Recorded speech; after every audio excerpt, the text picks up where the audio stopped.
Bueno, ahora les digo y si no preguntan, o sea, igual si tenés una duda puntual, mañana tenés la consulta y ahí le acabo de decir. Pero bueno, por suerte tienen la consulta mañana, así que si están muy trabados, aprovechenla si pueden avanzar el fin de semana, porque ya la guía 2 la pueden terminar. Hola, profe, ¿le puedo hacer una consulta? Sí, Con respecto al horario de consulta, ¿dónde están los horarios? Yo ayer no pude asistir a la clase, entonces no sé si hablaron sobre eso o no. Están en la PEDCO. Ah, ok, porque lo busqué y no lo había encontrado, pero...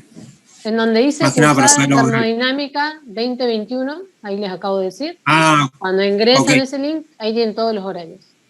listo. Gracias, profe. No, nada.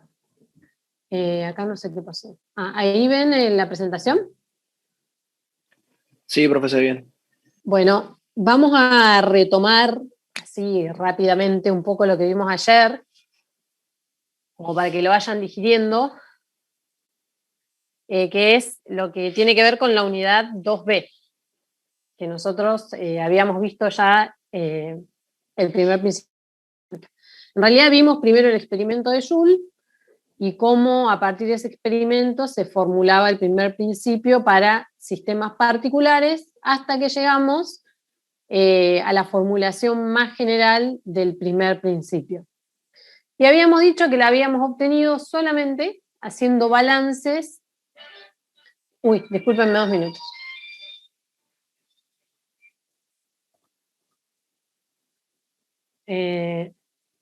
Ah,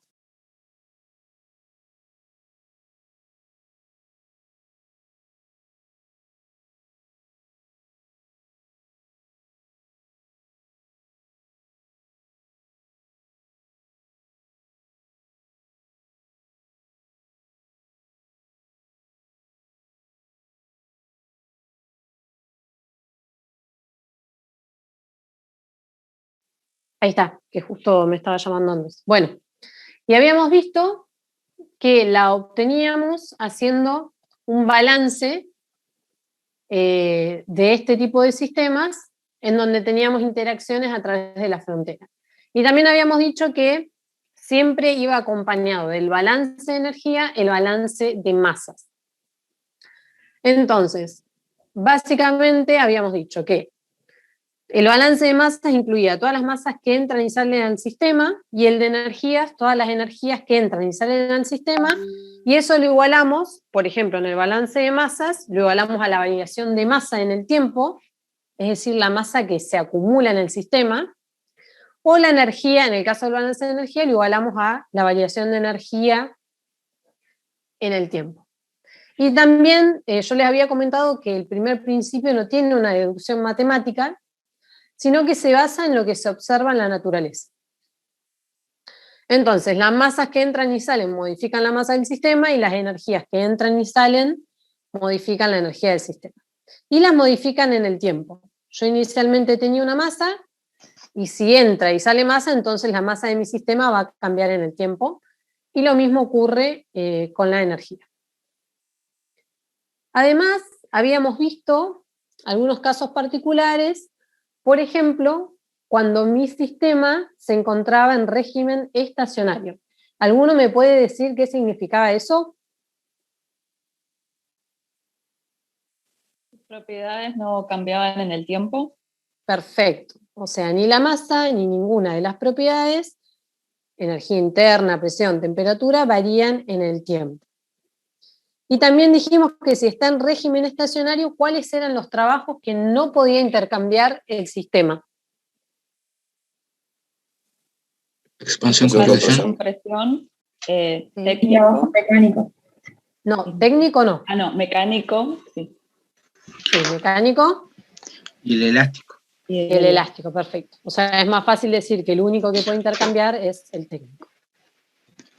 Profe, le hago una pregunta respecto a eso. Sí. ¿El trabajo técnico no aumentaría la temperatura del sistema y por lo tanto el estacionario? Yo creo que ya les expliqué el trabajo técnico. Claro. Por ejemplo, Claro, el trabajo eléctrico. cuando uno calienta agua en una pava, aumenta la temperatura. Sí, ¿Y ahí pero no la cambiaría, no dejaría de ser estacionario? no, porque podría ser no estacionario, justamente. Pero eso es un caso particular. También puedes tener que intercambio Claro, de por trabajo eso. técnico y sea Entonces, estacionario. sí, Porque vos, disculpame, vos puede ser que tengas, porque en ese caso vos no estás considerando sí, el intercambio de calor, pero suponete que yo tengo trabajo técnico, pero también tengo un flujo de calor que ese calentamiento que te produce el trabajo técnico lo llevo a disipar con un flujo de calor. Y entonces esto va a ser cero y la suma de ese claro, ahí calor y se ese te trabajo me va a anula. dar cero. Claro. Ahora, si vos considerás ese Bien, caso perfecto. solo, ¿se entiende? Claro, claro, yo Bien, pensé que pero que no había ni calor y solamente había trabajo técnico, digo, ¿cómo podía ser? Pero ahí me quedó claro, claro. claro, pero ahí, o sea, te estás olvidando de las otras interacciones. Fíjense que este primer principio es la expresión más general, porque en realidad considera un sistema no estacionario, o sea, considera que las propiedades sí varían en el tiempo. O sea, en realidad por ahí habría que decir que es excluyente, digamos, a un sistema estacionario no puede intercambiar expansión-compresión mecánico o elástico, pero no necesariamente que intercambie este significa que es estacionario. Hay que tener cuidado con eso, digamos. Bueno, y hacia el final habíamos visto la ecuación de continuidad, en donde podíamos obtener el caudal másico que circula a través de una sección de área dada A, con una velocidad C y una densidad ρ, de esta manera, ¿no? Partiendo de, bueno, de lo que era el caudal volumétrico. Y que si estábamos en régimen estacionario, ese caudal se conserva, es decir, que la variación de la masa en el tiempo va a ser cero, y eso implica que las masas de entrada son iguales a las masas de salidas, supongamos una sola entrada y una sola salida de masa, y sin embargo no necesariamente el caudal volumétrico se iba a conservar. Esto solamente ocurría si la densidad era constante, es decir, si estábamos ante un fluido incompresible. Bueno, después habíamos avanzado en algunos ejemplos de aplicación. Creo que lo habíamos entendido, habíamos hecho el balance de masas, era un sistema abierto, que estaba en régimen no estacionario, porque intercambiábamos calor de expansión-compresión. Habíamos planteado el primer principio, y habíamos dicho que como el sistema no se movía ni se desplazaba, solamente la energía que iba a variar iba a ser la energía interna de nuestro sistema. Bueno, también habíamos hecho este comentario sobre las energías cinéticas y potenciales.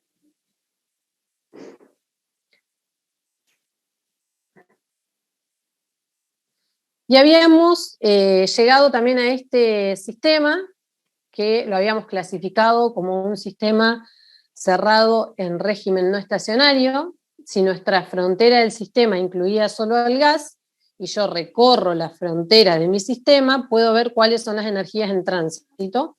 Y habíamos dicho que calor no tenía, porque el enunciado me dice que son paredes adiabáticas, pero sí tenía un trabajo de expansión-compresión.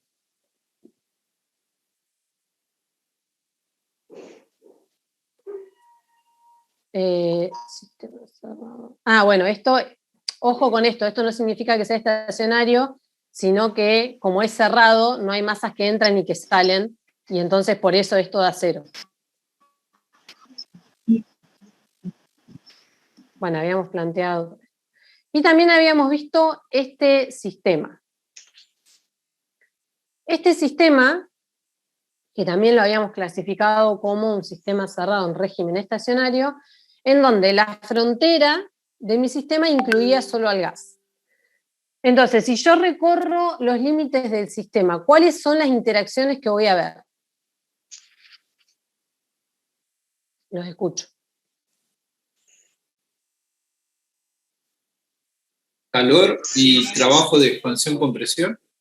Calor y trabajo de expansión-compresión, porque yo lo que tengo que fijar es la frontera de mi sistema. Y entonces ayer alguien me había dicho, pero ¿cómo? Si hay un resorte acá en el sistema, ¿qué pasa con el resorte? Bueno, según mi sistema, en la frontera que yo elegí, yo no veo el resorte.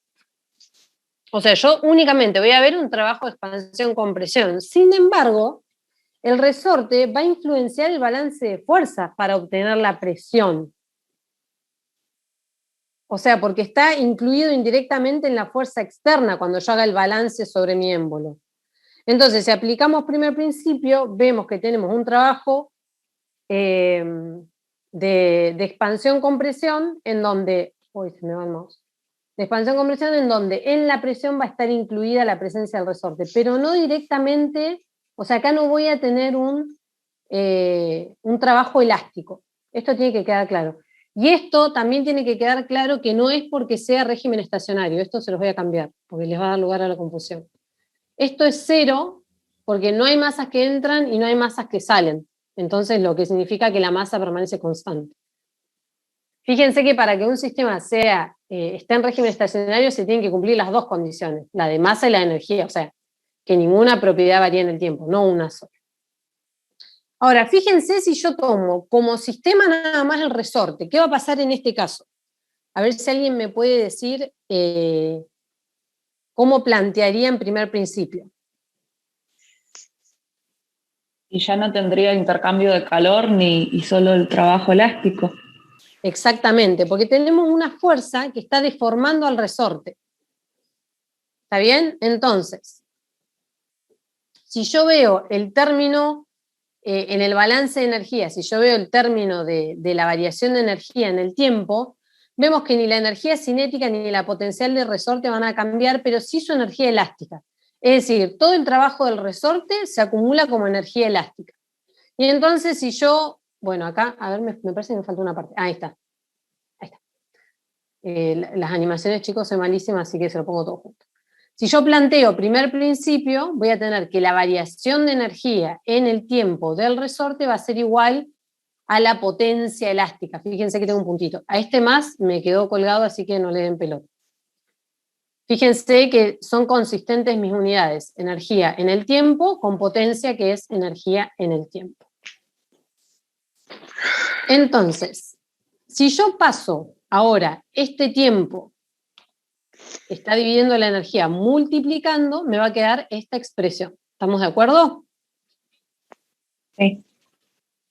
Bien, entonces, yo lo que puedo hacer ahora es integrar entre los dos estados, el estado final y el estado inicial, ¿y qué me va a quedar? Acá es un diferencial exacto, me va a quedar la variación de energía elástica, y acá fíjense que yo a la potencia la podía expresar como la derivada inexacta del trabajo respecto del tiempo. O sea que acá se me anulan los diferenciales de tiempo, y si yo integro voy a tener que el delta de energía elástica va a ser igual al trabajo elástico. En unidades de energía, ya acá no voy a tener potencia. Finalmente, este trabajo elástico o trabajo en el muelle se puede calcular, si ustedes recuerdan, con la fuerza externa que a su vez se podía expresar con la ley de Hooke. Entonces quiero que les quede claro esto, ¿por qué acá no me aparece el trabajo elástico? ¿Y por qué acá sí? Bueno, vamos a avanzar, este ya lo habíamos visto. Vamos a avanzar a este que está bastante interesante. Fíjense este ejercicio. Vamos a ver este ejercicio que se trata de un problema en régimen no estacionario. Dice, en el problema nos dice que sobre una sustancia, fíjense que yo le subrayé del enunciado algunas palabras, porque son palabras que nos dan indicio sobre cómo van a ser las interacciones de nuestro sistema. O sea, nos van a dar indicio después para simplificar nuestro balance de energía general. Entonces, nos dice que sobre una sustancia contenida en un depósito cerrado y rígido se realiza un trabajo técnico de 200 watts. Potencia. Es esto. El sistema hace un flujo de calor al entorno dado por la expresión... El sistema hace un flujo de calor al entorno dado por la expresión, esta que está acá, donde Q está en watts y T en segundos. Entonces nos pide que representemos gráficamente esta potencia de calor, digamos, y la variación de energía interna en el tiempo en función del tiempo para los primeros 5 minutos de funcionamiento. Y además nos dice que a partir de ese gráfico indiquemos en qué momento el sistema entra en régimen. ¿Está bien? Entonces, fíjense que no nos dan el dibujo, pero bueno, uno lo puede hacer. Si a nosotros no nos dan el esquema, uno tiene que tener la capacidad de hacerlo. Entonces, sobre una sustancia contenida en un depósito cerrado y rígido, dibujamos un depósito cerrado y rígido, se realiza un trabajo técnico. Yo acá le puse un trabajo en el eje, pero podría haber sido ¿qué otro trabajo? Si es técnico. Eléctrico. Exactamente, yo acá podría haber puesto una resistencia. Si dice, el sistema además cede un flujo de calor al entorno, o sea, calor que sale de mi sistema. Y eso es todo lo que nos dice que hay en la frontera. Entonces,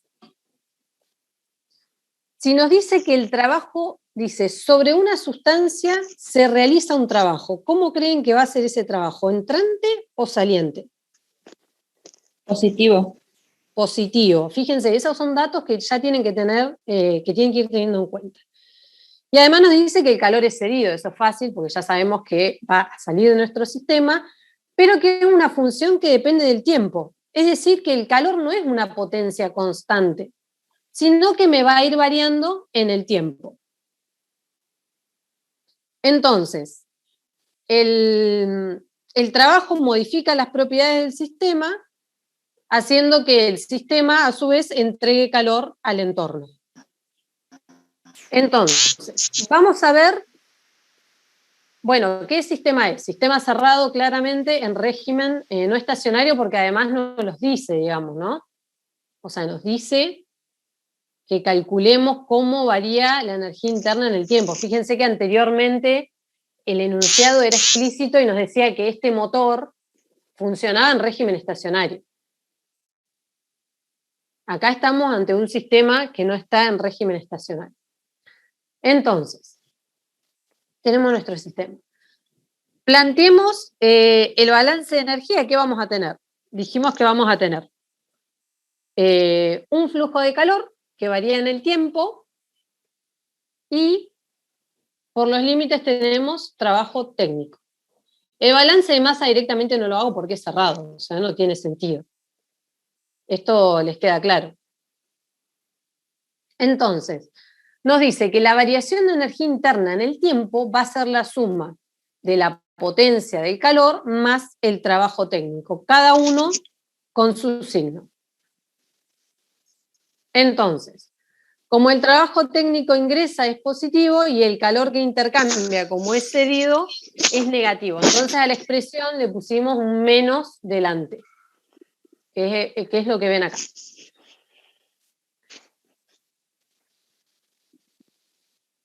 Entonces nos pedían que grafiquemos cómo variaba Q en el tiempo y de U en el tiempo. Para graficar Q no hay problema porque la función me la dan. O sea, ya la tenía desde el inicio, podría haber graficado esto, que acá nosotros le agregamos un menos porque sale, pero yo ya podría haber graficado esto. Pero si me pedían la energía interna, ¿qué iba a graficar yo? Sí o sí tengo que plantear el balance, porque no tengo una ecuación que dibujar. O sea, esa ecuación la tengo que buscar y es esta, que si yo reemplazo, me va a quedar esta expresión. ¿Hasta acá me siguen? Sí. Bien. Entonces, ahora vamos a dibujar, ¿cómo? Bueno, No, dije que sí, nada más que anda con delay. Ah, perfecto, perfecto. Entonces, fíjense, ahora vamos a dibujar. La curva inferior es el calor. Y la curva superior es la variación de energía interna en el tiempo. Fíjense que en el tiempo cero, el calor es cero, pero que la variación de energía interna en el tiempo no lo es. ¿Y esto por qué? Y esto se debe a que el trabajo técnico intercambiado, si bien inicialmente el calor va a ser cero, porque es como que recién prendemos el sistema, por así decir, vamos a tener que el trabajo técnico nos dice que es siempre 200 watts. Entonces la variación de energía interna en el tiempo cero va a variar a causa del trabajo técnico, porque el calor es cero, según esta función que nos dieron. ¿Hasta ahí me siguen? Sí. A ver, acá hay un chat que no sé qué dice. Sí, no entendí cómo sale la expresión del calor. Tomás, sale porque nos las dieron en el enunciado. No es que yo la saqué de algún lado. El enunciado te decía que la transferencia de calor era, claro, ahí lo que contesta Kevin. Bien, ya está. Bueno, entonces fíjense que a medida que pasa el tiempo, si yo hiciera una tablita y calculara Q1, Q2, Q3 para T en 0 segundos, T 20 segundos, T 50 segundos, me va a dar esta variación. ¿Qué nos dice esta variación? Fíjense, disculpen, que es negativo porque nosotros le pusimos que sale. Es decir, que el valor absoluto va aumentando en el tiempo. O sea, el calor cedido en valor absoluto va aumentando en el tiempo. Entonces, a medida que pasa el tiempo, la variación de energía interna, este es el calor, la variación de energía interna, esto es variación, no es un valor absoluto en un punto, sino que es variación, fíjense que se va haciendo cero. ¿Qué significa eso? Está por entrar en régimen estacionario. Exactamente, si yo tengo que la variación en un momento, tengo una recta que es horizontal, quiere decir que en el tiempo 200 y en el tiempo 150 me dio el mismo valor, o sea que la variación es cero. Fíjense que aproximadamente a partir de 175, un poquito más de segundos, la curva se aplana, o sea, se hace como una recta prácticamente asintótica o horizontal. Eso significa que el sistema ya se puede considerar que está en régimen estacionario. A ver, acá hay alguien que me... Y entonces eso es lo que me pedían determinar de mi gráfico. Eso es todo el ejercicio, pero para que vean cómo inicialmente, o sea, esto es común en los dispositivos, por ejemplo en los compresores o en las turbinas, siempre está este periodo transitorio. Pero en ingeniería es una aproximación muy buena, digamos, si queremos calcular potencias, modelarlos como régimen estacionario. Por supuesto que si estamos interesados en este intervalo vamos a tener que analizarlos como régimen no estacionario, o sea, de ahí no vamos a poder escapar, por así decirlo. Entonces, a ver.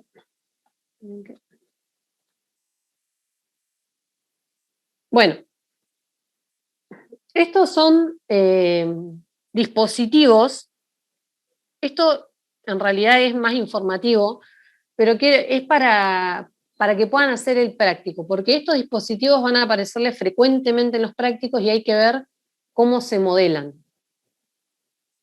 Dice, son equipos y plantas industriales que se analizan en régimen estacionario, aunque durante el arranque, por ejemplo, se comporten como en régimen no estacionario, que es lo que acabamos de ver. Entonces, estos dos dispositivos se conocen como dispositivos de estrangulamiento o también los llamamos válvulas, en donde un flujo atraviesa una zona de área menor o un tapón poroso y la presión del fluido cae. Es decir, que siempre que tenemos una válvula, la presión 2 o la presión a la salida va a ser menor que la presión de entrada. Y siempre los modelamos como sistemas abiertos en régimen estacionario. Es decir, no hay variaciones de energía en el tiempo y el caudal de entrada es igual al de salida. Y no hay intercambio de trabajo ni de calor, excepto el trabajo de flujo, pero ¿en dónde lo vamos a ver? ¿En qué función o propiedad lo vamos a ver? ¿En la entalpía? En la entalpía, perfecto.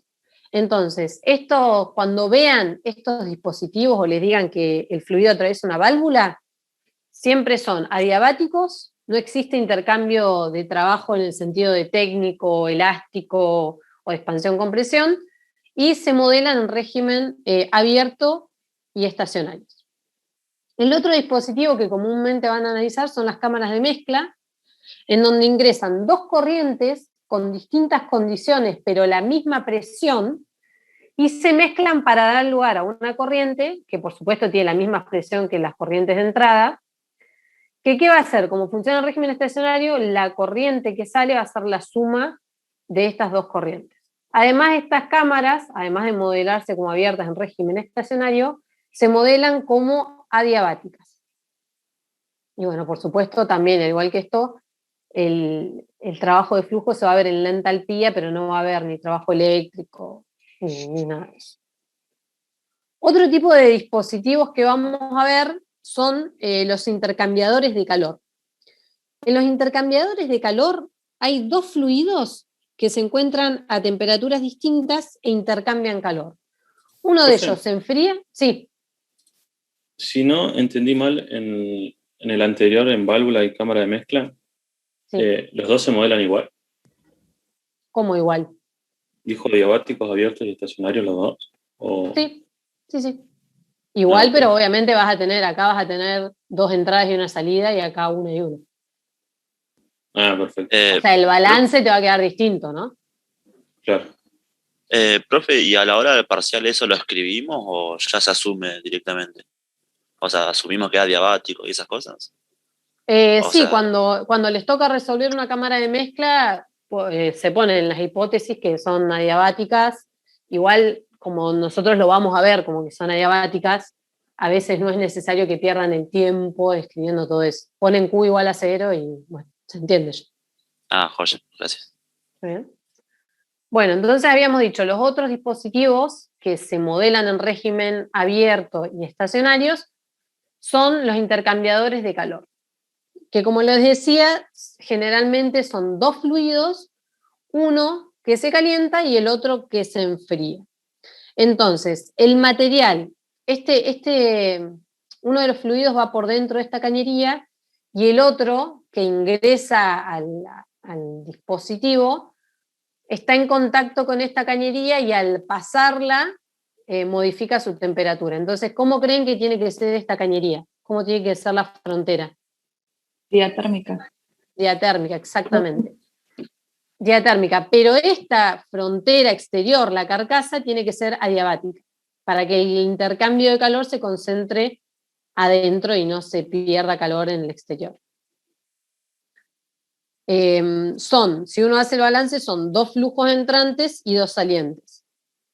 Fíjense que si mi frontera, si la frontera de mi sistema es la línea punteada, yo no voy a ver ese intercambio de calor, porque va a ser un intercambio de calor interno.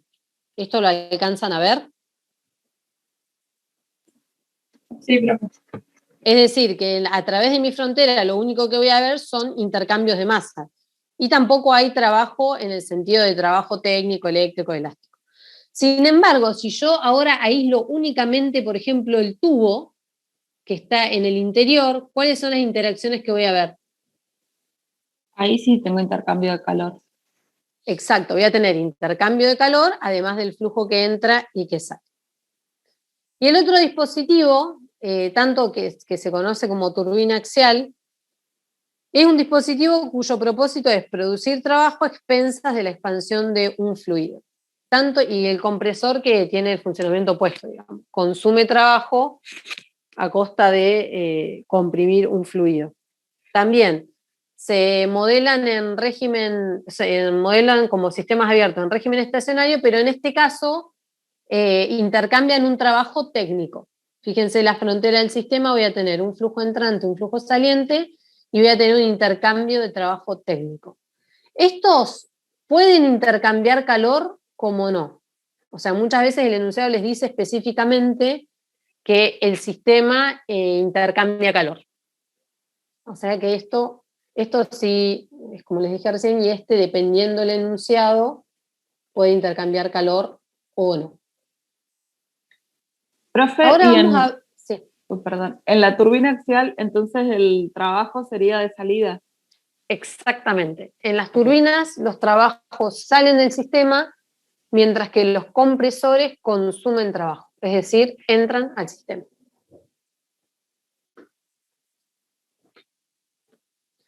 Ahora vamos Profe, a ver... Sí. Disculpe, ¿la turbina entonces puede ser estacionario como no estacionario? No, en general, de todos modos, las trabajamos como estacionarias. Ah, bien, buenísimo. Las trabajamos siempre como estacionarias. Lo que les digo que puede haber o no es un flujo de calor, pero siempre son estacionarias. No. Bueno. Ahora vamos a ver dos ejemplos que son los más complejos que tenemos para aplicar primer principio, que son los procesos de llenado o vaciado. Entonces la pregunta es, ¿un proceso de llenado o vaciado? ¿A qué piensan que corresponde? ¿A un sistema en régimen estacionario o no estacionario? No estacionario. No estacionario. No estacionario, claramente. Entonces, consideremos inicialmente el proceso de vaciado.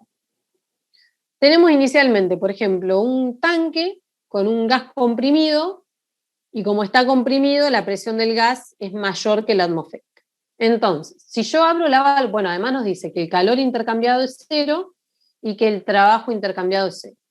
Entonces, si yo abro la válvula, el gas va a escapar por esa diferencia de presión que hay entre la presión interior del gas y la presión atmosférica.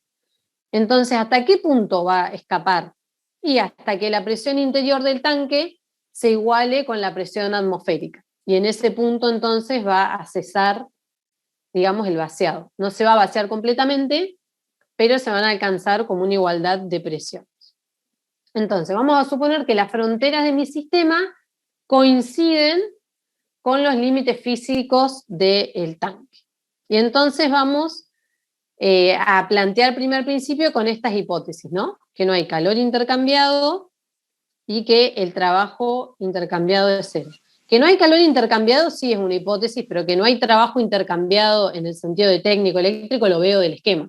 O sea, no hay ninguna rueda de paletas y no hay ningún cable que cruce y es un sistema rígido, así que no tiene frontera móvil como para que intercambie trabajo de expansión-compresión. El trabajo, otra vez, el trabajo de flujo lo vamos a ver con la entalpía. Y la energía interna, la energía de mi sistema, ¿cómo va a ser? ¿Interna? ¿Va a tener energía cinética o potencial? No. Energía interna No. nada más. Claro, es energía interna nada más, porque además tampoco tengo deformación, así que no hay energía elástica. Entonces, si aplicamos primer principio, bueno, primero el balance de masas, vamos a tener que a través de las fronteras de mi sistema no tenemos flujos másicos que entren, pero sí tenemos un flujo másico que sale. Entonces, la masa de mi sistema va a variar en el tiempo debido a ese flujo de sistema que sale. Y el primer principio de la termodinámica nos va a decir que la variación de energía interna en el tiempo se va a deber ¿a qué? Al flujo másico que sale con todas las características, con todas las propiedades de ese flujo que sale, que son la entalpía de salida, la velocidad de salida y la altura en el caso de que, o sea, la energía potencial. Generalmente estos valores, como les dije, son despreciables frente a la entalpía. O sea, siempre que despreciamos algún valor, lo tenemos que hacer frente a otra cosa, o sea, que sea insignificante frente a otro valor. Y eso generalmente lo hacemos frente a la entalpía. Si les da valor de velocidad, por supuesto que hay que ponerlo, ¿no? Entonces, el otro, ahí se los había puesto. El otro proceso que es bastante complejo para estudiar es el proceso de llenado de un sistema. En este caso, por ejemplo, tenemos este esquema en donde tenemos una tubería conectada a un tanque y un compresor que hace ingresar aire al tanque. Es decir, que vamos a tener un motor eléctrico y si recorremos las fronteras del sistema, ¿qué vamos a tener? Fíjense acá. Trabajo eléctrico dentro. Trabajo eléctrico. Vamos a tener un trabajo eléctrico y la masa de aire que ingresa al sistema. Es decir, que si planteamos balance, bueno, acá lo mismo. No hay intercambio de calor, pero el trabajo es distinto de cero. Si planteamos balance de masa, en este caso, vamos a tener que la variación de masa de mi sistema en el tiempo se va a deber al flujo másico que ingresa al sistema. Y el primer principio nos va a quedar, otra vez, la única variación de energía que hay es la variación de energía interna, y va a ser igual a la suma del trabajo eléctrico más la masa de entrada por la entalpía de entrada. Fíjense que acá ya directamente, con esta hipótesis, ya ni lo escribí. Entonces, estos dos procesos son los que más conflictos nos traen cuando queremos resolver los problemas. ¿Por qué? Porque generalmente cuando llegamos a la etapa de integración, nosotros expresamos todo diferencial, pero cuando queremos, por ejemplo, calcular esta entalpía, vemos que esta entalpía no es constante, no es una entalpía constante, sino que va variando en el tiempo. Entonces hay que poder relacionarla con la masa para poder calcular. Esto ya lo van a ver en la práctica, ahora queda solo en ecuaciones, pero estos sí son ejercicios que le van a dar resuelto para que ustedes vean cómo es la metodología de resolución. Bueno, y por último vamos a ver este ejemplo, muy por encima, en donde hay dos tanques conectados a través de una válvula. Entonces nos dice, dos tanques conectados por una válvula contienen inicialmente monóxido de carbono en las condiciones que se indican en la figura. Entonces se abre la válvula y se produce un intercambio de masa entre los tanques hasta que se establece un nuevo estado de equilibrio. Entonces, la pregunta es, si yo analizo un solo tanque, por ejemplo, el de la izquierda, acá está la frontera dibujada, ¿cómo lo clasificarían? ¿Un vacío, proceso de vacío de un tanque? ¿Por qué proceso de no, está bien, depende de la Al contrario, encima, está bien, fíjate que la presión es menor. Un sistema cerrado en régimen no estacionario. ¿Cerrado? ¿Te parece que es? Perdón, abierto en régimen no estacionario. Es un sistema abierto en régimen no estacionario. Y lo mismo va a ocurrir si yo analizo el de la derecha. Ahora, ¿qué pasa si yo analizo el sistema entero? Es decir, los límites de mi sistema ahora abarcan el tanque A y el tanque B. Ahí pasaría a ser cerrado, ¿no? Exactamente. Suponemos que no hay intercambio de calor y tampoco hay intercambio de trabajo. Entonces, bueno, esto es porque es cerrado. ¿Qué pasa con el primer principio? No tengo calor, no tengo trabajo, no tengo masa que entra, no tengo masa que sale.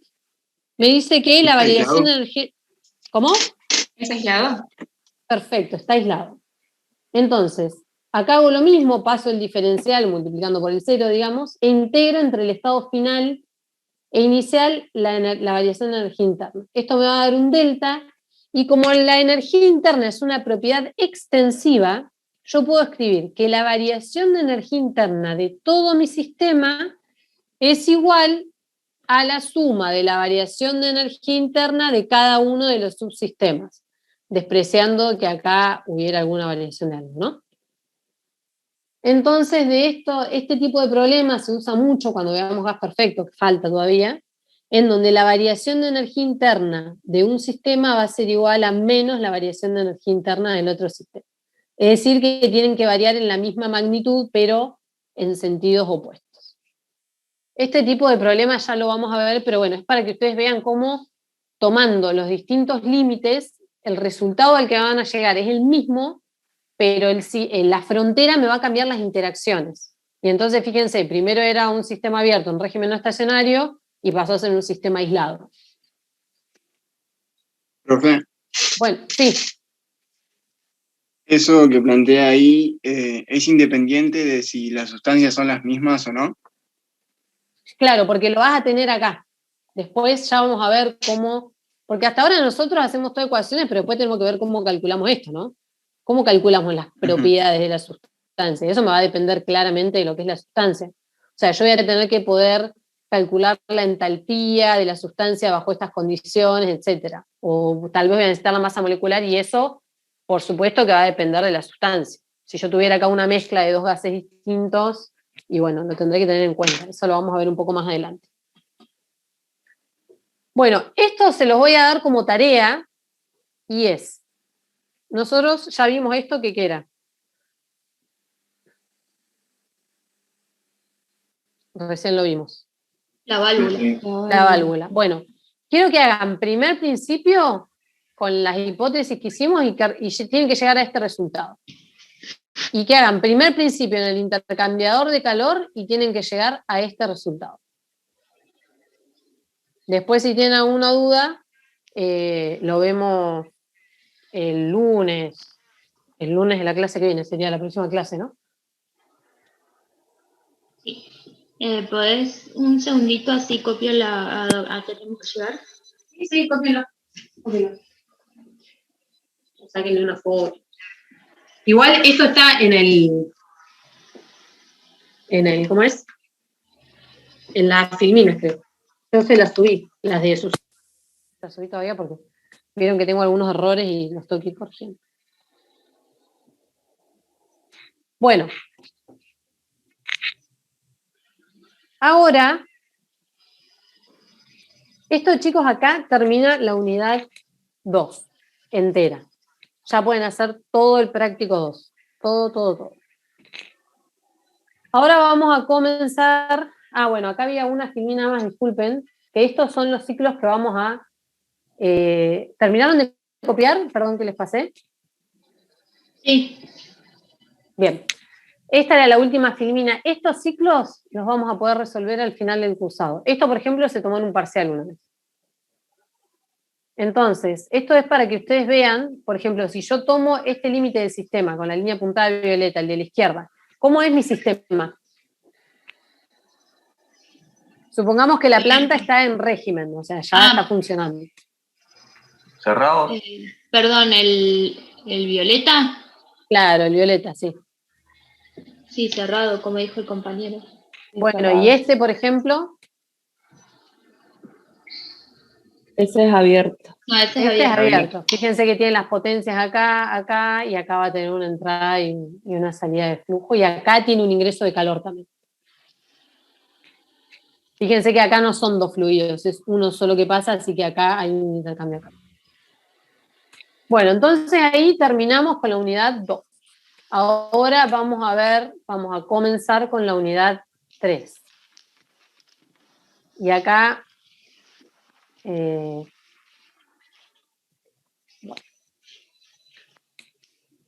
Esta unidad 3 es la unidad de sustancias puras.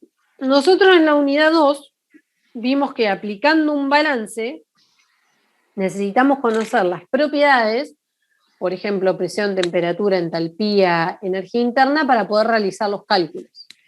Y también vimos la nueva función entalpía, que también necesitamos conocer, que aparece frecuentemente cuando tenemos un intercambio, por ejemplo, cuando el sistema es abierto. Entonces, los valores de esas propiedades pueden obtenerse por distintas formas. Pueden obtenerse en forma experimental o por el uso de modelos que generalmente tienen ciertas limitaciones. O sea, los modelos tratan de imitar la realidad, pero en general, a ver. P constante. Bueno. Los modelos generalmente tratan de copiar, digamos, o tratan de representar con la mayor, digamos, realidad posible lo que ocurre, pero siempre tienen limitación. Entonces, en este capítulo nos vamos a concentrar en la obtención de datos experimentales y vamos a examinar cómo se presentan esos datos para sustancias puras, en sistemas tanto monofásicos como bifásicos. Y una sustancia pura, este capítulo a mí me gusta del Zengel, me parece que es bastante claro, pero bueno, ustedes después elijan de dónde por ahí leerlo. Una sustancia pura, Zengel la define como una sustancia que tiene una composición química fija en cualquier parte. Algunos ejemplos son, por ejemplo, el nitrógeno, el helio, el dióxido de carbono. Y no necesariamente tiene que tener un solo componente. Por ejemplo, el aire se considera aproximadamente como una sustancia pura. Por ejemplo, una mezcla de hielo y líquido es una sustancia pura porque ambas tienen la misma composición química a pesar de que sea bifásica. Entonces,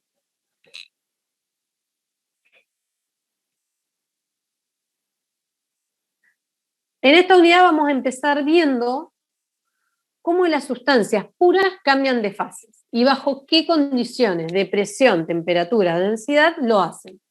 O cuáles son las condiciones que las hacen estar en el campo monofásico u otro campo bifásico.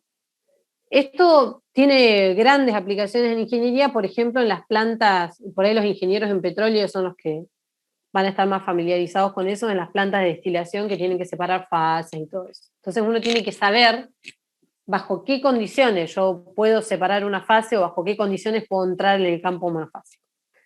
Entonces, el primer equilibrio que vamos a ver es el equilibrio líquido-vapor, que es el equilibrio por ahí que nos resulta más familiar, por ejemplo, cuando hervimos agua. Y vamos a ver este equilibrio a presión constante.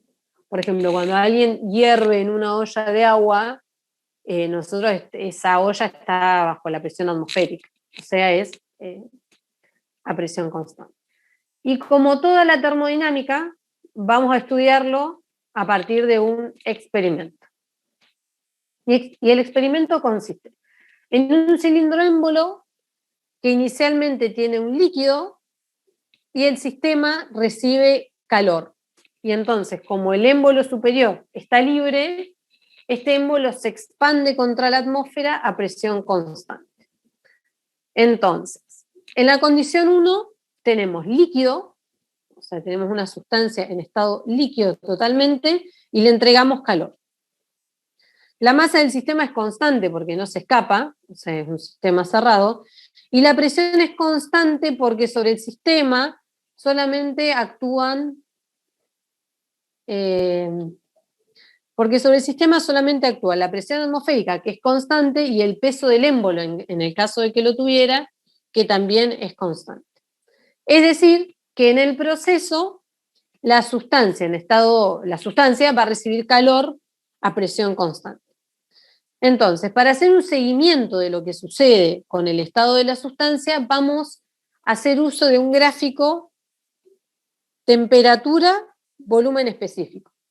Elijo estas coordenadas porque la presión es constante, o sea, no tiene sentido que alguna de las dos coordenadas sea presión, porque sería una línea, digamos. Entonces elijo temperatura y volumen específico. Entonces, en el inicio de nuestro experimento, el estado va a ser el que corresponde al punto 1. Tenemos una sustancia líquida a una temperatura y un volumen específico dado. Cuando recibe calor, esa energía, en forma de calor, se acumula, digamos, en energía interna, que podría ser, ¿se acuerdan?, latente, sensible, química o nuclear. Como el líquido se calienta, es energía sensible. Entonces, la temperatura del fluido va a aumentar hasta el estado 2. Y lo que se observa experimentalmente es que la temperatura aumenta del líquido cuando le entrego calor, pero el volumen específico varía muy poco, es decir, es prácticamente invariante bajo esas condiciones. Entonces, en el estado 2, estamos ahora en esta situación, lo que hicimos fue transformar todo el líquido, está en equilibrio, o sea, tenemos, perdón, en el estado 2 vamos a tener líquido, pero en este estado va a aparecer una primera burbuja de vapor. Es decir, que vamos a decir que todo el líquido está en equilibrio porque la burbuja de vapor y el líquido van a estar a la misma presión y temperatura. Entonces, en ese estado ya no tenemos líquido como teníamos en uno, sino que vamos a tener líquido saturado. Es lo que se llama líquido saturado. Es decir, que ha comenzado el cambio de fase de líquido, o sea, es el inicio del cambio de la fase de líquido a vapor.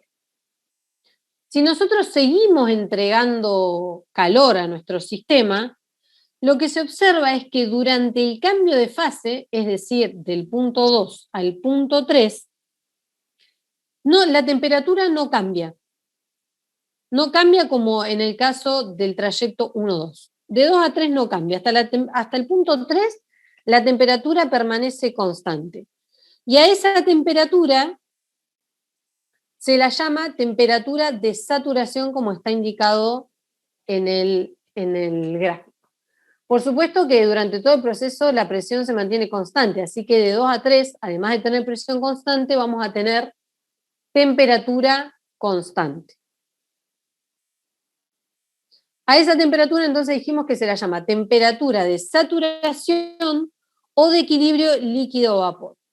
Y es la temperatura a la que a una presión dada el sistema cambia de fase.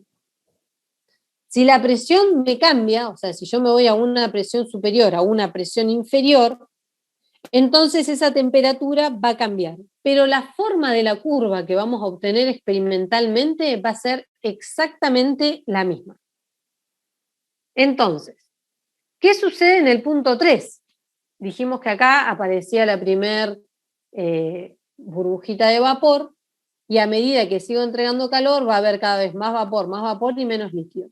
En el punto 3 voy a tener que el agua se transforma en vapor, pero va a coexistir, o sea, va a estar en equilibrio con una gotita de líquido. Y entonces, en este punto comienza, en el punto 2 comienza la evaporación, sería, y en el punto 3 termina. Fíjense que durante todo el trayecto la presión y la temperatura siguen siendo constantes. Si ahora yo le sigo entregando calor a mi sistema, de 3 a 4, entonces ese vapor ya no va a estar saturado. Esto, disculpen, el punto 3, cuando coexiste con la última gotita de líquido, se llama vapor saturado. Entonces, si yo le sigo ingresando calor a mi sistema, ya no voy a tener vapor saturado, sino que todo el vapor va a ser vapor sobrecalentado. ¿Por qué? Porque esa gotita de líquido desaparece y todo el fluido se hace vapor sobrecalentado. Este vapor no está saturado porque va a estar a una temperatura más alta que la temperatura de saturación. Y además de aumentar su temperatura, vamos a ver que aumenta también considerablemente su volumen. Porque el vapor ocupa más volumen que el estado líquido. Y como el émbolo está libre de moverse, entonces permite que el volumen aumente, que es lo que se observa en el gráfico. En cada etapa, por supuesto, como el émbolo se mueve, también intercambia trabajo, expansión, compresión. Entonces, eso que vimos es el proceso más conocido. Sin embargo, nosotros ahí dijimos que producíamos un cambio de fase a presión constante. También podemos producir un cambio de fases solo con trabajo. En vez de calor, nosotros ingresarle trabajo. Entonces, el proceso anterior, que era el proceso 1, lo hacíamos a presión constante, y en este caso vamos a entregarle trabajo, en vez de entregarle calor, le vamos a entregar trabajo, y vamos a permitir que el sistema intercambie calor con el medio. Entonces, lo que hacemos es de ir desde el punto 1 hasta el punto 4 manteniendo la temperatura constante. Como la temperatura es constante, entonces, ¿qué diagrama vamos a ir del punto 4 al punto 1, chicos? No del punto 1 al punto 4. Vamos a hacer el camino inverso. Habíamos quedado en vapor sobrecalentado en el proceso anterior, ahora vamos a ir de vapor sobrecalentado a líquido. Entonces, como la temperatura es constante, vamos a elegir un diagrama PB. Y entonces, en el punto 4, que ahora va a ser nuestro punto inicial, teníamos vapor sobrecalentado. Entonces, supongamos ahora que tenemos el mismo dispositivo, pero le aplicamos una fuerza que genera que el sistema se comprima. Y al comprimirse, un sistema que es vapor, ¿qué va a pasar con el volumen específico? Va a... Disminuye. Exactamente, el volumen específico va a disminuir y por supuesto que va a aumentar la presión hasta llegar a este punto 3.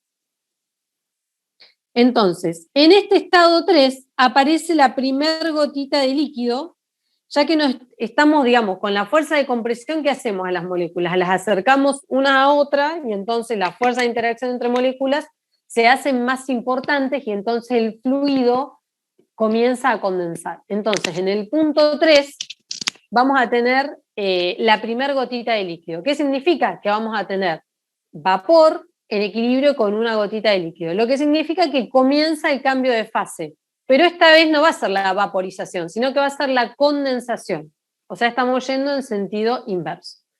Si nosotros seguimos comprimiendo, entonces empieza a aparecer más líquido y me disminuye la cantidad de vapor, hasta que en el punto 2 se tiene que todo el fluido es líquido en equilibrio con una gotita o una burbuja de vapor.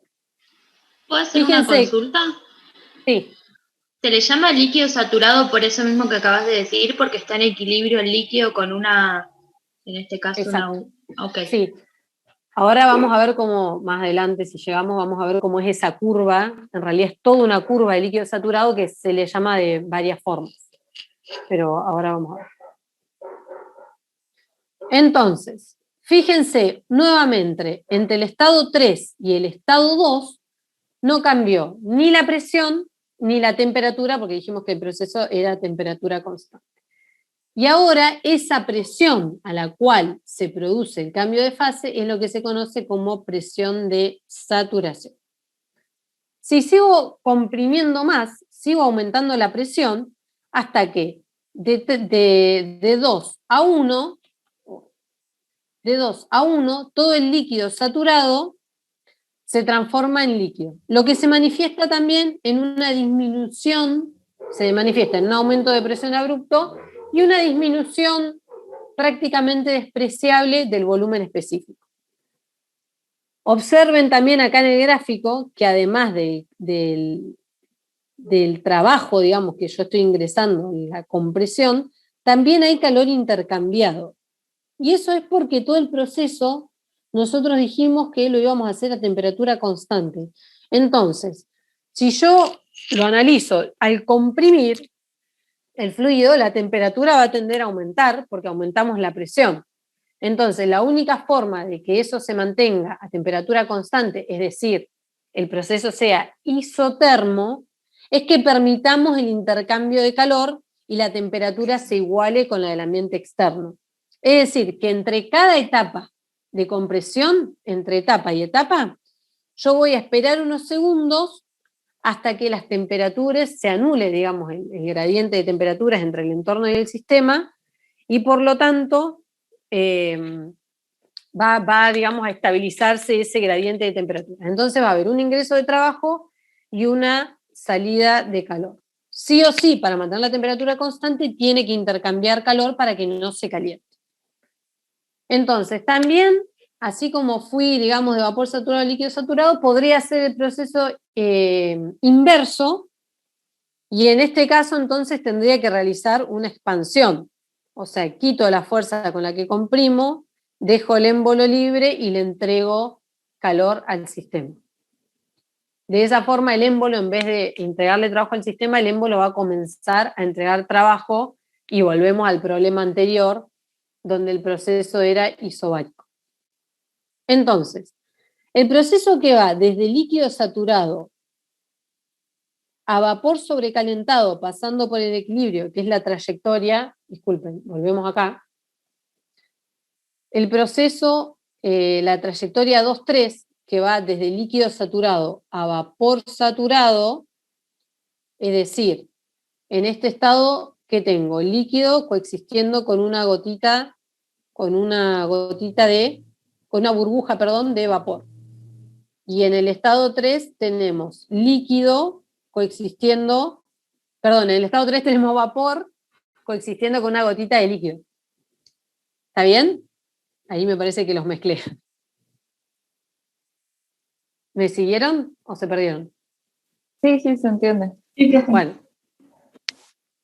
Entonces, eso es cómo nosotros vamos a analizar la transición de fases, ya sea por un proceso a presión constante o por un proceso a temperatura constante. En un caso ingresando calor y en el otro caso ingresando trabajo, igualmente permitiendo que se intercambie calor. Entonces, como habíamos dicho, todo en la termodinámica se basa en un experimento. Y justamente eso que acabamos de ver fue el experimento que hizo Andrews en 1869 para ver qué pasaba con los cambios de fase. Él lo que hizo fue estudiar el equilibrio líquido-vapor, pero utilizó como sustancia el dióxido de carbono. Entonces, lo que hizo fue comprimir dióxido de carbono manteniendo la temperatura constante, como el proceso 2 que acabamos de ver. O sea, utilizando un cilindro émbolo que es como el que está acá, nada más que en posición horizontal. Entonces, aplica una fuerza sobre el émbolo y comprime el gas. Y como dijimos, para que la temperatura permanezca constante durante todo el proceso, yo tengo que permitir el intercambio de calor. Es decir, que es un émbolo diatérmico, en este caso.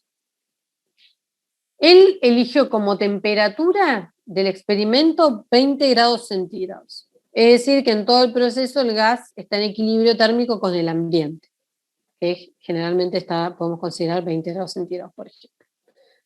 Entonces, en el punto 1, las condiciones del gas que él midió con un termómetro y un dispositivo para medir presión y el volumen específico, conociendo la masa y el volumen del émbolo, en el punto 1 tenemos una temperatura de 20 grados, una presión que es prácticamente la atmosférica, que es 0,98 bar, y un volumen específico, medido en centímetros cúbicos sobre gramos, de 561,8 centímetros cúbicos sobre gramo. Si hacemos un gráfico PV, otra vez porque la temperatura se mantiene constante, este gráfico se llama diagrama de Clapeyron. Es un gráfico presión, volumen específico. Entonces, si hacemos un gráfico PV, podemos seguir cada uno de los estados a través de la curva. Entonces, el punto 1 es el que se indica en la tabla. Fíjense, ojo con las unidades de los gráficos, porque acá, para ubicarlo, hay que pasarlo a metro cúbico sobre kilogramo. Fíjense que acá está en centímetro cúbico sobre gramo. Entonces, comienza la compresión de forma lenta, permitiendo al sistema entregar calor a temperatura constante. De esta forma, puedo encontrar todos los puntos intermedios entre el estado final y el estado inicial. Él observó que a medida que comprimía, aumentaba la presión y disminuía el volumen específico, que es básicamente lo que se hace cuando comprimimos una sustancia, es disminuir en realidad el volumen específico. Entonces, cuando llegó al estado 2 y realizó las mediciones, midió una temperatura de 20 grados centígrados, una presión de 57,33 bar y un volumen específico de 5,258 centímetros cúbicos sobre gramo. Fíjense que comparado con el punto 1, la presión aumentó notablemente y el volumen específico disminuyó también notablemente. En esas condiciones, si nosotros continuamos comprimiendo, lo que se observa es que la presión no cambia. Cuando él mide en el estado 3, la presión es exactamente la misma, pero sí disminuye el volumen específico.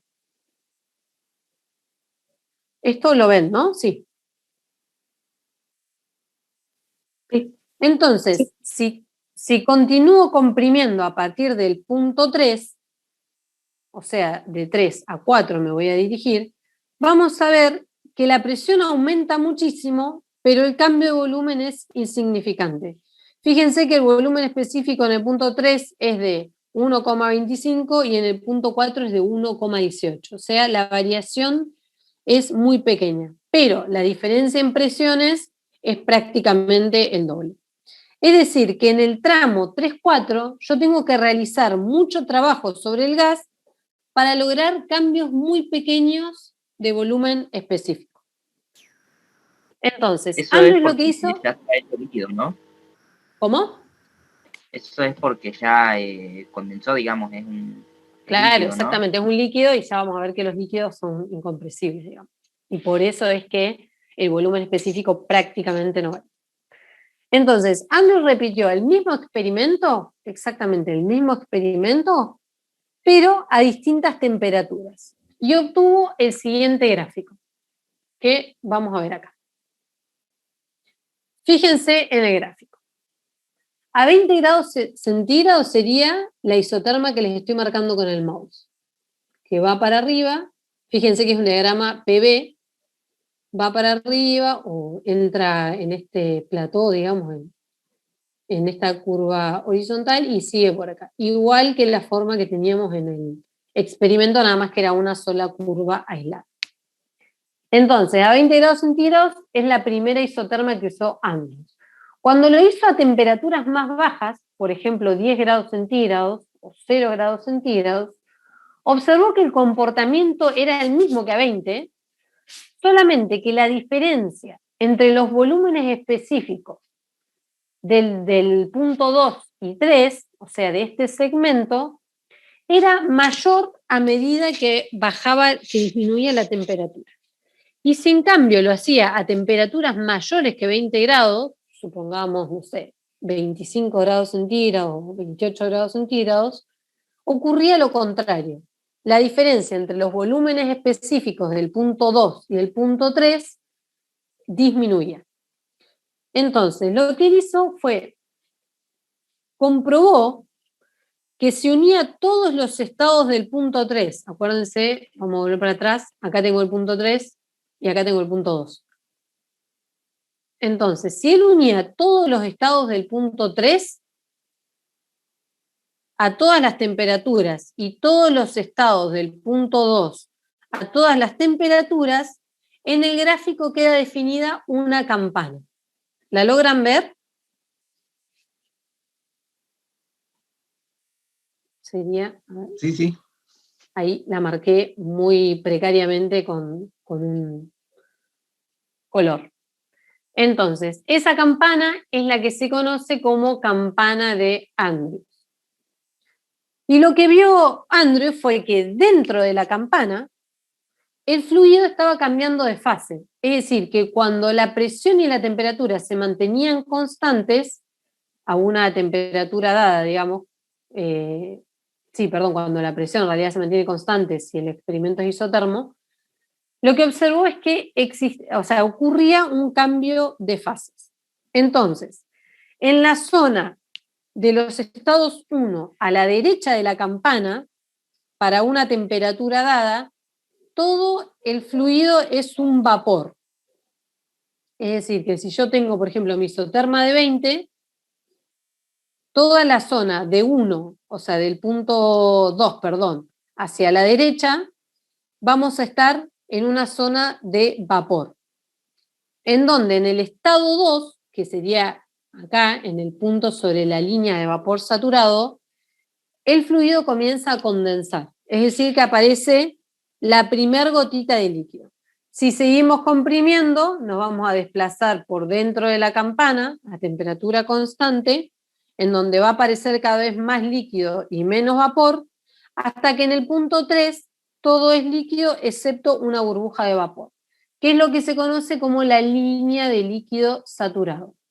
Que fíjense que para todas las temperaturas vamos a tener un puntito ahí en donde el líquido coexiste con una burbuja de vapor. Lo que significa en este punto es que el líquido está en equilibrio con esa última burbuja de vapor. Los estados 2 y 3, que serían toda esta curva azul y toda esta curva roja respectivamente, es lo que se conoce como línea de vapor saturado y línea de líquido saturado.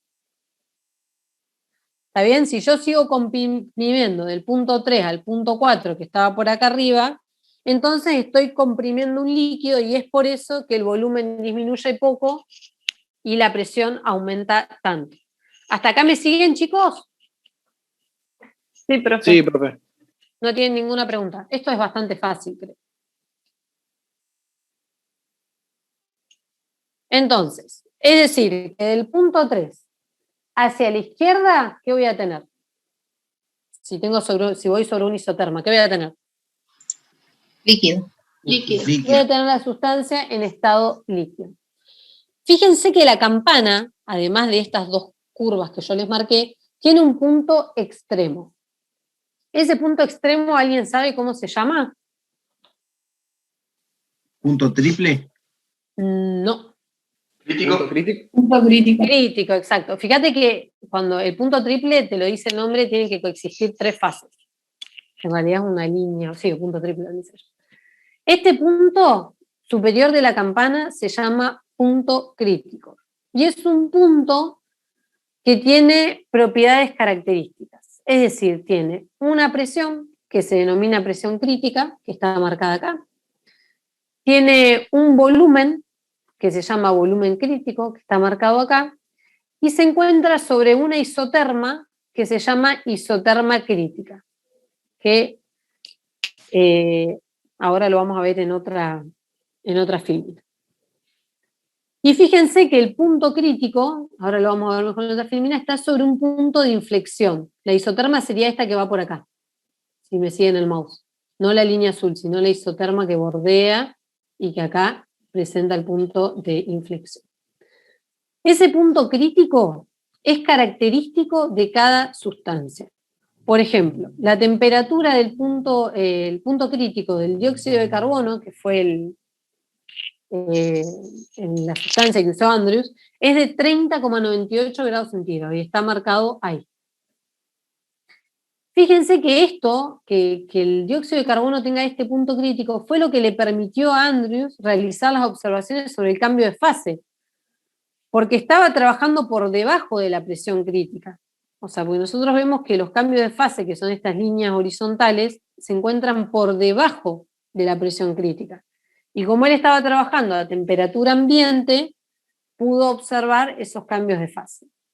Si él hubiera desarrollado el experimento por encima de la temperatura crítica, lo que vería es que el gas pasaba de tener un volumen específico correspondiente a un vapor, pasaba a tener el volumen específico correspondiente a un líquido, pero sin experimentar ningún cambio de fase. Y esto es porque por encima de la campana no se puede transformar por compresión un vapor en un líquido. Lo que está por encima de la campana, de este punto crítico, es lo que se conoce como fluido supercrítico. Y tiene características intermedias entre lo que es un gas o un vapor y un líquido. Pero no es ni gas ni líquido. ¿Esto queda claro? ¿Podés repetir? O sea, se llama fluido supercrítico y ¿qué característica tiene? Tiene características intermedias entre lo que es un gas y un líquido, pero no es ni un gas ni un líquido. Profe, entonces digamos que en el punto crítico es como que hay un cambio, ¿está el cambio de estado directamente? Bueno, ahora lo vamos a ver.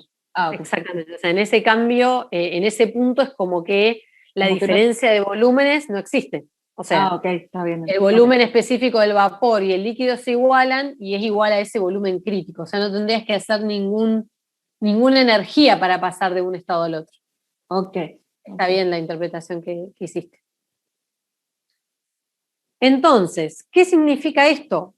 Que para comprimir y generar el cambio de fase a temperatura constante, que fue el experimento que hizo Andrews, la temperatura debe ser menor que la correspondiente a la isoterma crítica. Entonces, dijimos que la rama izquierda, definida por los puntos 3, se llamaba líquido, curva de puntos de burbuja o de líquido saturado, lo van a encontrar, y la azul de la derecha se llama, ¿cómo se dice?, línea de vapor saturado, o también se llama curva de puntos de rocío. Acuérdense que sobre estas dos curvas, en un caso hay vapor en equilibrio con una gotita de líquido, y en el otro caso tenemos líquido en equilibrio con una última burbuja de vapor. Entonces, el punto extremo, que es el punto crítico, corresponde al punto superior de la campana y tiene propiedades características. Y es el estado máximo de la campana, por debajo del cual se puede producir un cambio de fase líquido-vapor o viceversa, comprimiendo o expandiendo el sistema. Ya que, como dijimos, podíamos expandir entregándole calor al sistema o al revés. Entonces, esto que les acabo de decir tendría que haber pasado, pero bueno, ahí está la isoterma crítica, fíjense, acá está de nuevo la campana, ahora le saqué las curvas, y tenemos en el punto superior de la campana el punto crítico, que tiene una presión crítica y tiene un volumen específico crítico. Y se encuentra sobre la isoterma crítica, que casualmente en ese punto presenta un punto de inflexión. Esto es específico para el dióxido de carbono. ¿Está bien? Profe. Sí. Usted dijo que a partir del punto crítico, para todos valores superiores de esas propiedades, es siempre fluido supercrítico, dijo. En realidad para las temperaturas... ¿Cómo? O en ese punto nomás. No, en ese punto no. Por encima de ese punto están los que se llaman fluidos supercríticos. Que ahora vamos a ver bien cuál es el campo de los fluidos supercríticos. Pero es por encima de ese punto crítico. Es exactamente ese punto se identifica como punto crítico. Gracias. Entonces, bien. Avanzamos un poquito más. Entonces, vamos a ver los parámetros, justamente esos parámetros críticos. Como habíamos dicho, la campana de Andrews era característica para cada sustancia. Y entonces, cada una de las sustancias va a tener un punto crítico diferente, porque es una propiedad característica de la sustancia. ¿Se acuerdan cómo se identificaban las propiedades que dependían de la sustancia? Intrínsecas. Exactamente, intrínsecas. Son propiedades que dependen de la naturaleza de la sustancia. Entonces, hasta el experimento de Andrews no se sabía o se desconocía que los gases, por ejemplo, como el helio, el hidrógeno y el nitrógeno, podían transformarse en líquido. Fíjense que nosotros dijimos recién que para poder producir el cambio de fase tengo que estar por debajo de la temperatura crítica. Y fíjense las temperaturas críticas que tienen estos fluidos. Es muy baja. O sea, yo me tendría que conseguir un dispositivo que me mantenga la temperatura por debajo de estos valores, lo cual debe ser bastante difícil. O sea, el proceso probablemente no sea tan sencillo. Y necesitamos estar por debajo de esas condiciones para poder ingresar a la campana, si no, no vamos a ver el cambio de fase. Entonces, esta es la forma, o sea, esto que estamos viendo ahora es la forma en la que se obtiene oxígeno líquido, por ejemplo, que ustedes ven en los hospitales y todo eso. Pero fíjense cómo la pegó Andrews, que justo trabajó con dióxido de carbono. Susana decía siempre que esto era como una de las incógnitas de la historia, que cómo hizo para pegarle justo a la sustancia, porque con cualquiera de estas que están por encima, no hubiera llegado nunca a ver ese cambio de fase. Fíjense que justo el dióxido de carbono tiene un punto crítico, una temperatura crítica, perdón, bastante baja. Es un poquito superior a la temperatura ambiente. Entonces, si lo hubiera hecho con otra sustancia, no hubiera visto la campana. Entonces, en este diagrama se muestran, por ejemplo, distintas campanas en el gráfico P, en el gráfico presión, volumen específico. Fíjense que cada campana es característica. Cada sustancia tiene su propia campana. Y por ejemplo, no sé, la del amoníaco, que es la naranja, esto se utiliza mucho, ya lo vamos a ver, como fluido frigorífico. Y vamos a ver, digamos, por qué se utiliza ese fluido frente a otros, etc. Pero lo importante es que cada sustancia tiene su campana característica y su temperatura crítica. O sea, no hay dos sustancias que presenten la misma temperatura crítica. Bueno, y esto es lo que les dije recién, que son característicos de cada sustancia. Acá, por ejemplo, tenemos tenemos los parámetros críticos, presión crítica y temperatura crítica, y además tenemos la temperatura normal de ebullición. ¿Alguien sabe lo que es?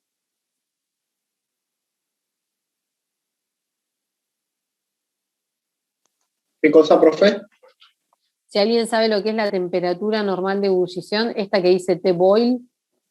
La temperatura a la cual una sustancia pasa de líquido a sólido a una atmósfera de presión. ¿De líquido a sólido, te parece, si es de ebullición? No, miento, de líquido a sólido no, de líquido a gaseoso, perdón. Exactamente, esa es la definición, la que dijo el compañero. Y ahí, al igual que la presión crítica y la temperatura crítica, son propiedades de cada sustancia y por lo tanto son propiedades intrínsecas. Profe, Sí. ¿es la misma temperatura la que la presión vapor es igual a la presión externa? No tiene que ver con eso. Ah, ok. O sea, la definición es la temperatura de ebullición cuando la presión es la atmosférica o un bar, a la cual la sustancia cambia de líquido a vapor. O sea, está fijada, digamos, la temperatura normal de ebullición está definida para un bar de presión, por eso se llama normal, porque un bar sería como la condición normal de presión. No sé si te saqué la duda o te Sí, confundí no más. tenía esa duda porque no me acordaba muy bien cómo era. Bueno, eso. Y ahí están los tres propiedades intrínsecas. Por ejemplo, muchas veces pedimos en los finales o en los parciales que nos mencione 3 propiedades intrínsecas, por ejemplo. Bueno, acá tienen un par. Bueno, esta es una tabla simplemente para que vean que desgraciadamente hay otros sistemas de medición y en realidad, me confundí ahí, les borré, acá está la masa molecular, bueno, esta es la temperatura crítica en Rankine, me faltó ponerle le arranqué la columna de presión. Pero bueno, era para que vean el sistema inglés. Nada más. Son creo que las mismas sustancias o algunas. Si no encuentran en la otra tabla, pueden buscar acá y hacer el pasaje después de unidades. Entonces, vamos a ver ahora algunas características de ese punto crítico. Ya falta poquito, hoy vamos a hacer una clase un poquito más corta seguramente. Entonces, ¿saben por qué vamos a ver, o sea, por qué nos interesa tanto el punto crítico? Porque más adelante, en las unidades no me acuerdo ahora, pero en la 13 o la 12, por ahí, vamos a utilizar modelos que predicen el comportamiento de las sustancias puras y necesitan como dato los parámetros críticos. Y por eso es que le vamos a dar tanta importancia. Dijimos que el punto crítico se encontraba sobre un punto de inflexión en la isoterma crítica, como ven acá en el gráfico. Si hay un punto de inflexión, matemáticamente eso significa que la derivada primera y segunda, fijémonos los ejes, tenemos presión y volumen específico, entonces va a ser la derivada primera de la presión respecto al volumen específico y la derivada segunda de la presión respecto al volumen específico, cuando la temperatura es igual a la temperatura crítica, es 0. Eso significa, o sea, esto es matemáticamente que exista un punto de inflexión. Esta es una de las condiciones características del punto crítico, que en ese punto existe un punto de inflexión sobre la isoterma crítica. Entonces, otra característica es esta que está acá arriba, que está relacionada sobre los volúmenes del líquido o vapor saturado en el punto crítico.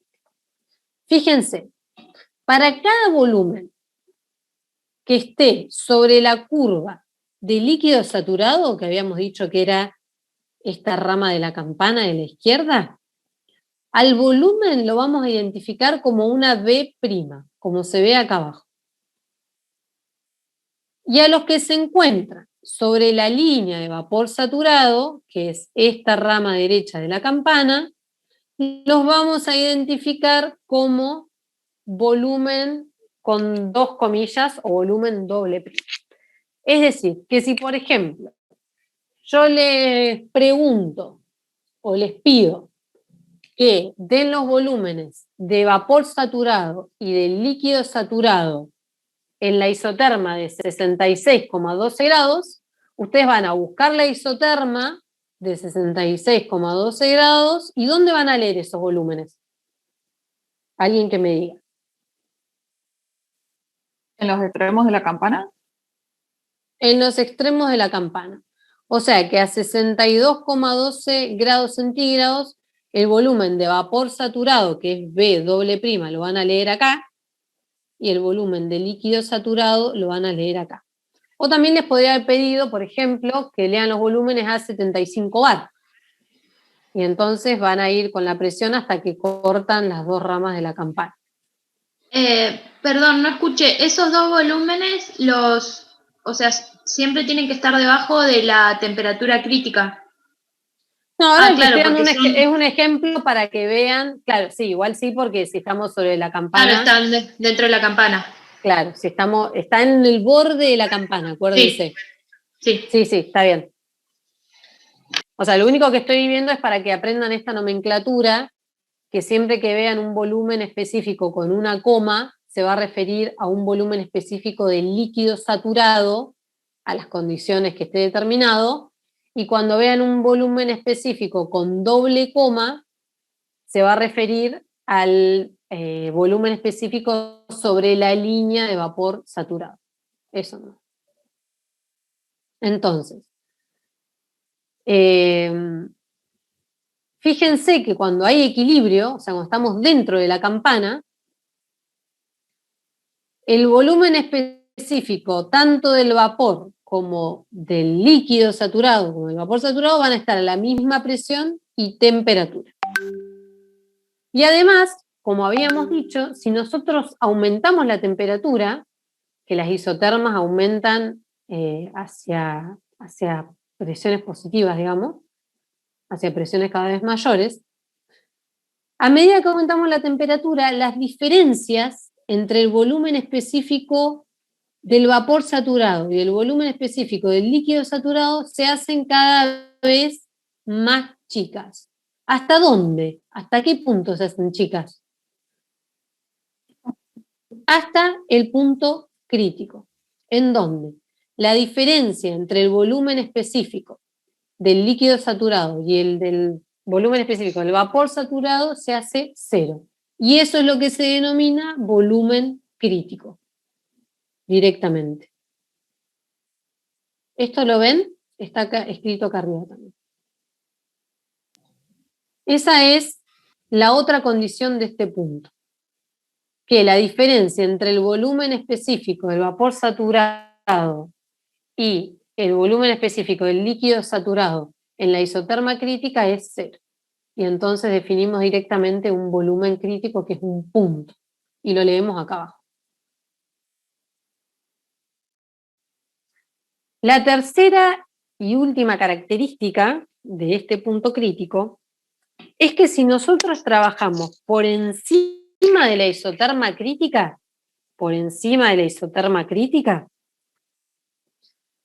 no existe ninguna zona a presión y temperatura constante. Esto lo podemos ver mejor acá.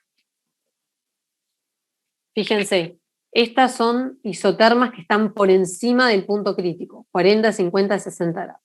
Fíjense que viene decreciendo, digamos, la curva, a pesar de que es la temperatura constante, pero no existe ninguna zona en donde la presión y la temperatura sean constantes. Y esto es porque no existe cambio de fase. Entonces, la tercera condición nos dice que la derivada de la presión con respecto al volumen específico, cuando la temperatura es mayor que la temperatura crítica, siempre es menor que cero. Lo que significa que las pendientes de las curvas que vimos recién son negativas. Esto se ve claramente. Y eso además nos indica que si el volumen disminuye es porque la presión está aumentando o viceversa. Es decir, volvemos a la curva de atrás que se ve mejor. Si yo estoy en esta isoterma que está por encima de la crítica, si el volumen disminuye, o sea, me estoy moviendo en sentido de derecha a izquierda por la isoterma, entonces quiere decir que la presión necesariamente tiene que aumentar. nunca puede ocurrir que los dos aumenten o disminuyan al mismo tiempo si estoy por encima de la isoterma crítica. ¿Esto lo ven?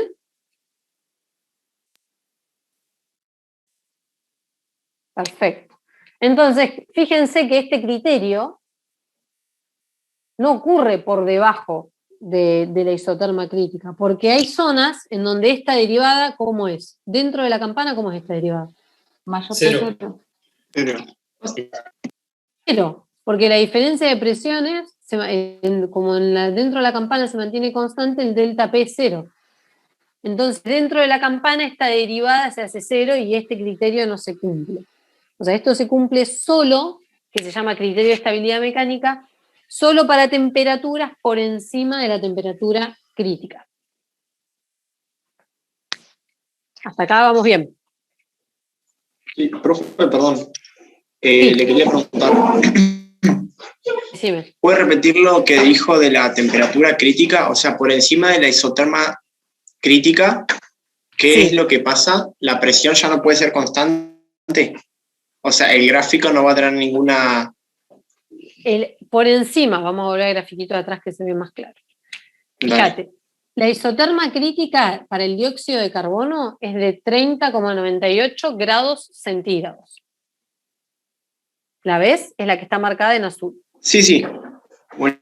Perfecto. Entonces, si yo me voy, por ejemplo, a la isoterma de 40, que sigue para allá arriba, nosotros cortamos el gráfico, pero sigue, y sigue por acá abajo, no vas a encontrar ninguna zona sobre esa isoterma en donde la presión y la temperatura se mantengan constantes.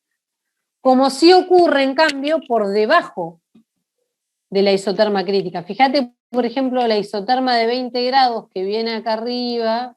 Fíjense que tiene una forma rara las isotermas. Viene por acá arriba, después se mantiene, o sea, tiene una curva, una parte horizontal y después baja. Entonces, por debajo sí ocurre que la presión y la temperatura pueden ser constantes, pero por encima no. Eso es lo que dije recién. Bien, buenísimo. Buenísimo, eso era. Gracias. Y casualmente, en estas zonas, justamente la derivada de la presión respecto al volumen específico es cero, porque la presión acá se mantiene constante. Cosa que no ocurre acá. Acá siempre la derivada de la presión respecto al volumen específico es menor que cero. Hasta acá, chicos, ¿tienen alguna duda existencial?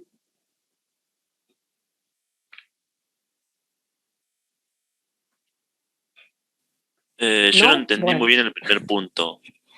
¿El primer punto, el del volumen específico? Sí. Ese no me quedó claro. O Bueno, sea, ¿qué me dice eso? Esto lo que te dice... esto me olvidé de decir. Fíjense, nosotros habíamos dicho que para realizar el cambio de fase, por ejemplo, estábamos en vapor saturado y necesitábamos llegar al líquido saturado, teníamos que seguir entregando trabajo de compresión, ¿se acuerdan? Y a su vez eso liberaba calor para mantener la isoterma constante.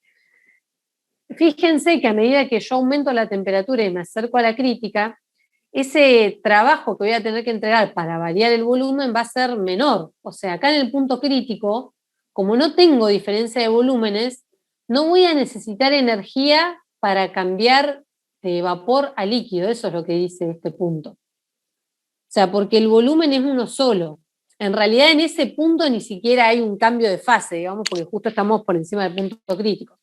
Pero si estás infinitesimalmente por debajo, ponele, cada vez el trabajo que necesites para pasar de fase vapor a fase líquida va a ser menor. ¿Eso lo ves? Sí, ahí está. Joya. Eso me olvidé de decirlo, que es lo que dijo la compañera anteriormente.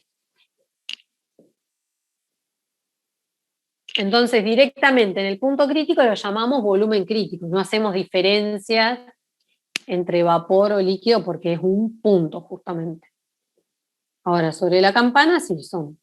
Todo sobre la campana derecha, vapores específicos de vapores. Volumen específico de vapor saturado, y sobre la campana de la izquierda son volúmenes específicos de líquido saturado. Entonces, vimos esta campana muy bonita en 2D, y entendimos todo, suponemos, Ahora vamos a ver qué pasa cuando tenemos este tipo de superficie. Y esto es lo último que vamos a ver hoy para que no me odien. Esta es la superficie, es una superficie tridimensional. Que si prestan atención a esta superficie tridimensional que tiene ejes de temperatura, volumen y presión, Andrews estudió esta campana que ven acá, o que espero que vean, en el plano PB. O sea, si yo la proyecto, digamos, contra el plano PB, vamos a ver esta campana. En la zona de equilibrio, líquido-vapor. Entonces, pero la realidad es que esa superficie, o sea, nosotros si bien analizamos esta zona, en realidad esta superficie es tridimensional y tiene otras zonas de equilibrio bifásicos. Tiene también la zona, por ejemplo, en donde se encuentra en equilibrio el sólido y el líquido, y donde se encuentra en equilibrio el sólido y el vapor. Y este tipo de superficies tridimensionales son características para cada sustancia. Es decir, cada sustancia tiene su propia superficie tridimensional. Entonces vamos a ver algunas curvas de esta superficie y van a tener que tener mucha imaginación. Entonces, ya vimos que está dibujada la campana de Andrews, acá.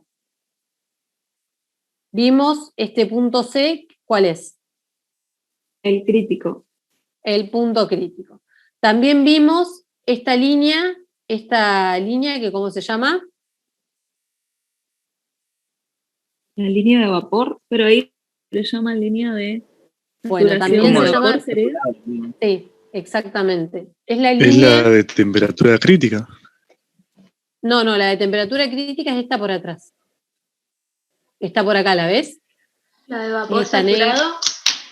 Claro, esta sería la línea de vapor saturado, que no sé por qué le llaman, acá le pusieron línea de saturación, esto depende del libro, pero esto sería la línea de vapor saturado. Lo que nosotros llamamos línea de vapor saturado o curva de puntos de rocío, ¿se acuerdan? Sí, esta misma. Dentro de la campana tenemos todos los estados de temperatura, presión y volumen, en donde hay equilibrio de líquido-vapor, mientras que sobre la curva de la izquierda, ¿qué teníamos? La saturación de líquido saturado. Claro, la de líquido saturado, que también la habíamos llamado curva de burbuja de vapor, o no me acuerdo cómo le dije. Curva, sí, ¿no? Porque acá coexistía el líquido con una última burbuja de vapor y acá coexistía el vapor con una última gotita de líquido. Pero bueno, esos son nombres importantes. Lo importante es que sepan de qué lado está el líquido y le pueden llamar de líquido saturado y vapor saturado, que creo que es lo más fácil para todos. Entonces, además tenemos las zonas de vapor, que ¿dónde se van a encontrar? Por supuesto que se van a encontrar a la derecha de la curva de vapor saturado. Estamos por acá. Y también tenemos la zona de líquido, que se va a encontrar a la izquierda de la curva de líquido saturado. Y las isotermas e isobaras críticas que se leen desde los ejes de temperatura y presión. Por ejemplo, acá tienen marcado la temperatura crítica. Si yo me parara de frente para mirar acá, en este eje T tendría que haber una línea vertical. ¿Esto lo ven? Sí.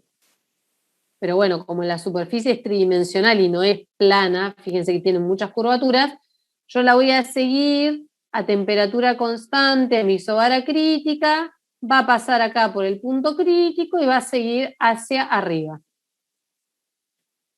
Y con mi isobara voy a hacer lo mismo. Voy a ir por mi isobara crítica, bueno, voy a pasar por algunas zonas que ahora vamos a ver, sigo derecho, paso por el punto crítico y continúo. Esta va a ser la isobara crítica. Esto tienen que tener imaginación, chicos, pero es eso. Entonces, una isoterma, por ejemplo, inferior a la crítica, se sigue de la misma forma. Entonces, por ejemplo, esta que es inferior a la crítica, yo sigo la curva, pero acá voy a ingresar a la campana. Ingreso a la campana y después continúo con mi isoterma subcrítica, sería. O sea, por debajo de la temperatura crítica. Fíjense que en este punto se superponen la isoterma y la isobara. ¿Por qué? Porque estamos ante un cambio de fase y dijimos que la presión y la temperatura se mantienen constantes. ¿Eso lo ven? O sea, es como que una isobara subcrítica va por acá, ingresa a la campana y sigue para acá. ¿Hasta acá me siguen, chicos? Sí, sí. Sí. Bien. Entonces, el Sí, volumen profe. específico lo vamos a leer de acá, y fíjense que esto está curvo, no es plano. Pero bueno, este es fácil de leer. Entonces, ¿qué otros equilibrios? A ver, acá. Profe, ¿esto es aplicado únicamente a sustancias puras o puede...? Esto que estamos viendo son sustancias puras, pero cuando me decís mezclas, no sé si te referís a mezclas, esto lo aclaré yo al iniciar la clase. O sea, esto es todo para sustancias puras. O sea, puede haber una mezcla bifásica, pero de la misma sustancia, digamos. No vamos a ver vapor de alcohol con líquido de aceite, por ejemplo. Pero sí vamos a tener la zona de equilibrio vapor de agua. Lucas, no sé si te aclaré eso.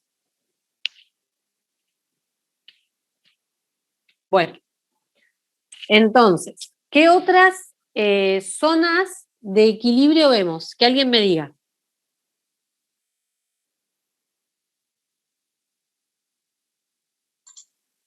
La línea triple. Por ejemplo, la línea triple, que ahí ya tenemos un equilibrio trifásico sería, y después tenemos esta zona en donde hay equilibrio sólido-líquido. ¿La llegan a ver? En todas las zonas donde hay equilibrio bifásico, entonces la presión y la temperatura se tienen que mantener constantes dentro de esa zona. Fíjense que acá, que hay equilibrio sólido-líquido también, dentro de esta zona, que es como un rectángulo, también se mantienen constantes, si ustedes leen, se mantienen constante la presión y la temperatura. Entonces, estas zonas bifásicas existen porque de un lado tenemos todo el líquido, por ejemplo esta que es equilibrio líquido-sólido, de un lado tenemos todo el líquido y del otro lado tenemos todo el sólido. Entonces, en esta zona que es bifásica, el fluido puede pasar de fase de líquido a sólido al revés a presión y temperatura constante. Esto creo que ya lo vieron en química, es bastante básico. Pero bueno, si nos desplazamos hasta temperaturas más bajas, hay una zona de equilibrio sólido-vapor. Y en las curvas externas, que sería esta que ven acá negrita, vamos a tener sólido en equilibrio con una gota de vapor, y en esta curva de acá, que no está marcada en negro, pero es esta de acá, vamos a tener vapor en equilibrio con un cristal de sólido.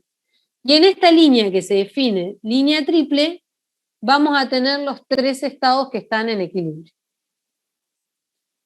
Ahora, esto es una descripción cualitativa y ustedes ya lo saben, y en la próxima clase vamos a ver las proyecciones en 2D que por ahí son más familiares. Ahora, si nos vamos por encima del punto crítico, encima de la isobara crítica, que es esta, y encima de la isoterma crítica, que es esta, vamos a encontrar una zona que es donde el fluido se llama fluido supercrítico, que era lo que me preguntaba creo que una compañera anteriormente.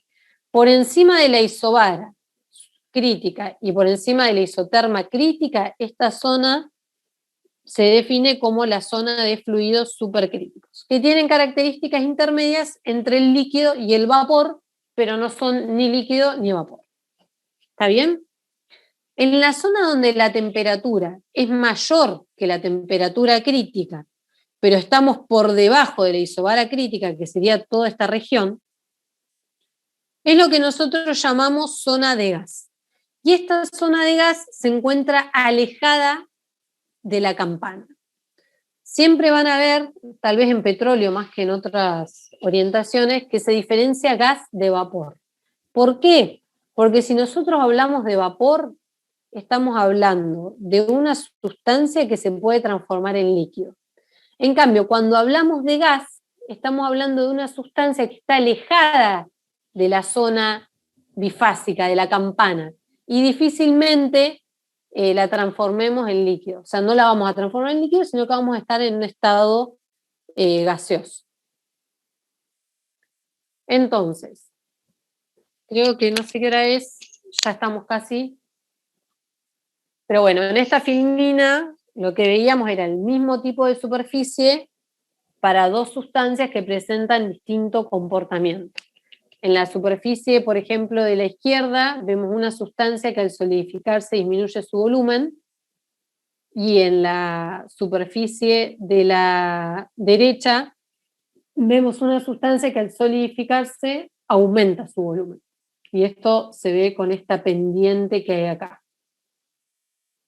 ¿no? Que si uno la ve desde el plano presión-temperatura, vamos a tener una línea de pendiente negativa, y si la vemos esta superficie en el plano presión-temperatura, vamos a ver una línea con pendiente positiva. Y eso, chicos, es todo lo que vamos a ver por hoy. ¿Hay alguna duda? Esto lo vamos a retomar la clase que viene. ¿Tienen alguna duda? Ahí en el chat. Ahora no.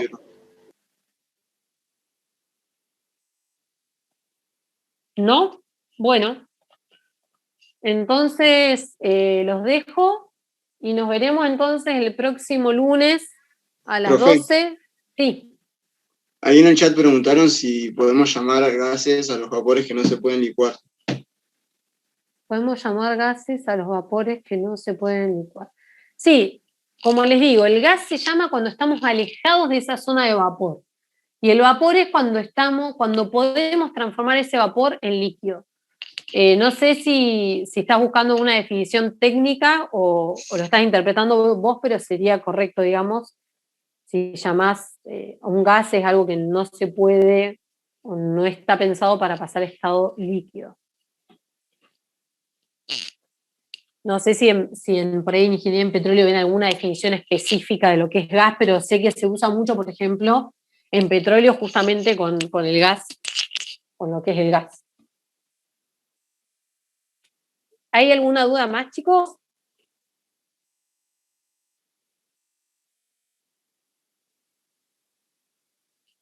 ¿No? Bueno. Entonces nos vemos en la próxima clase. Aprovechen el fin de semana largo para descansar y de paso para hacer la guía 2. La guía, esta unidad ya está subida, la guía 3 ya está subida. No recuerdo si pueden hacer algo de la 3, creo que todavía no. Pero bueno, terminen la 2 y ya la semana que viene terminamos con esta unidad y ahí ya van a poder hacer la guía 3. Profe, una consulta. Sí. ¿La clase de consulta cuándo era? Están en la PEDCO. Ah, porque lo estoy buscando y no encontré, pero bueno, ahí lo busco. Tenés que entrar al link que dice Cursada Termodinámica 2021 y ahí están las clases, okay, los horarios de las clases y están las clases de consulta también. Ok. Gracias. Bueno, nos vemos, chicos, que disfruten el fin de semana largo.